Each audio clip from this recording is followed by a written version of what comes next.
अस्सलाम वालेकुम। मेरा नाम डॉक्टर हाफिज़ अहमद हारून अमीन है। मैं नोविमेड स्पेशलिस्ट क्लिनिक DHA फ़ेज़ 2 में प्रैक्टिस करता हूं, जैसे कि आप सबको पता है। आज का जो टॉपिक हमने डिस्कशन के लिए सिलेक्ट किया है वो है रिंकल्स ऑन द फेस कर लें या ऑन द स्किन। रिंकल्स जो हैं एक्चुअली 2 टाइप्स के होते हैं मेनली। एक होंगे सुपरफिशियल रिंकल्स होते हैं और एक होते हैं जो डीप रिंकल्स होते हैं, ठीक है।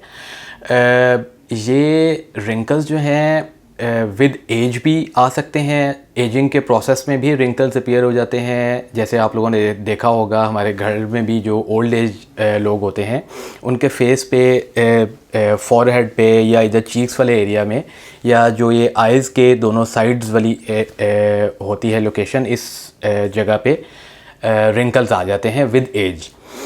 इसमें यह है कि अगर तो रिंकल्स सुपरफिशियल हैं, किसी की एजिंग प्रोसेस थोड़ा सा जल्दी स्टार्ट हो गया है, अगर आप अपनी हेल्थ का ख़्याल नहीं रखेंगे तो उसमें ये जल्दी भी रिंकल्स स्टार्ट हो सकते हैं। अब इनका जो ट्रीटमेंट है या इनको मैनेज कैसे करना है वो मैं आपको गाइड कर देता हूँ। इसमें यह है कि एक तो सबसे पहले आपको अपनी प्रॉपर हेल्दी डाइट लेनी बड़ी ज़रूरी है। उसके बाद जो सेकेंडली आपको या तो कोई एक्सरसाइज ज़रूर करें या वर्कआउट ज़रूर करें या एटलीस्ट वॉक ज़रूर करनी चाहिए अपनी बाकी हेल्थ को भी बेहतर रखने के लिए और स्किन को बेहतर रखने के लिए। इसके अलावा जो चीज़ें हम लोग डर्माटोलॉजी के हिसाब से कर सकते हैं उसमें ये हो सकता है कि अगर तो फाइन लाइंस हैं या सुपरफिशियल रिंकल्स हैं उसके लिए बहुत अच्छा जो रिज़ल्ट आता है वो माइक्रो नीडलिंग एक प्रोसीजर है, उससे आ जाता है। उसके अलावा हम इसके लिए मीज़ोथेरेपी कर सकते हैं।